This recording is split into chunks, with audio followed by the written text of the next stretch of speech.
So, Russell, you've written 2 books now, Mhm. and the first one was published in 2011, Mhm. right? And the second one was last year. Could you tell us about the 2 books? Yeah, so the first book is called Inside Out, Stories and Poems from an Autistic Mind.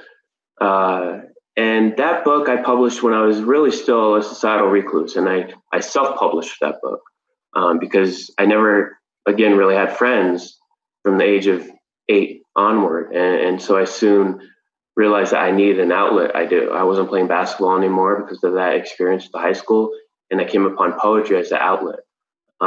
It became my best friend because it didn't judge me, right? And to be able to write down my feelings and create an art form out of my daily struggles was very cathartic. So I had a lot of poems lying around. I thought, man, like nobody knows aside except for my parents, nobody knows how much I struggle. And again, I wanted to let the world know I existed. So I self-published that book. Um, Selfishly, I say, I just wanted it out there so people realize how much I was struggling. I wasn't expecting it to help so many people when they heard about it and they read it. And it's a short book.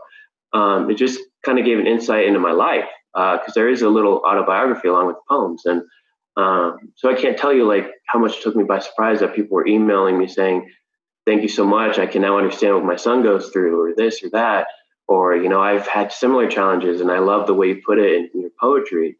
That was my first taste of advocacy.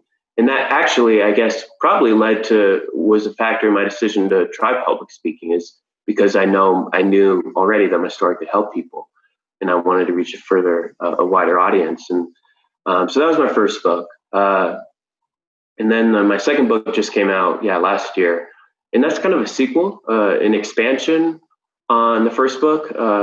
It's about 500 pages, and the first book was Inside Out. The second book is On the Outside Looking In, because now I've always felt like I'm inside out, hence the title of the first book.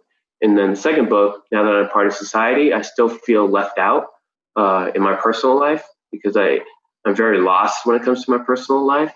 So I called it On the Outside Looking In because I feel like a lot of the times there's like a party on the inside of a house, and I'm on the outside looking in through the window, wishing I could be a part of that. And I'm not. I'm out here in the rain when everybody's having a good time in there. So that's why I called it On the Outside Looking In, my life on the autism spectrum. And again, it's about 500 pages, an expanded autobiography, about 90 poems, very intense poems, and then some insights gained and lessons learned as well. Would you be willing to share one of your poems with us today? Sure. Yeah, absolutely. I will.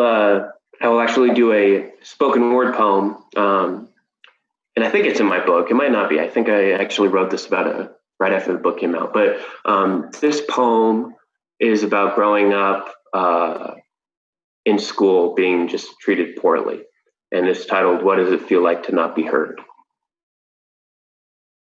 A penny for my thoughts? I'm the one who has to pay the cent. A cold ear was what I bought. Now all my pennies have been spent. I have so much to say, but no one will hear. I'm regarded as a reflection of Dracula in the mirror. I'm not there, so I just disappear into my mind, or at least my thoughts are sincere. What does it feel like to not be heard? It cuts deeper than the slur of any derogatory word. To be observed yet deferred only exacerbates the hurt. I deserve to be heard. Now I'm starting to sound absurd. I'm told that I'm lazy, that I want no part of school, that I'm acting a fool. This drives me crazy. All I need is some help, a friendly outreach of a hand. But the only hand I was dealt was that no teacher gave a damn. You've been watching Autism Knows No Borders. If you like this video, please give it a thumbs up and subscribe to our channel. Also, we'd love to hear from you, so let us know what you think in the comments section. Click here to watch this interview in its entirety. You can also find us on your favorite podcast app. Tune in each week for engaging conversations of how people across the globe are inspiring change and building community. Thanks for watching. Take care.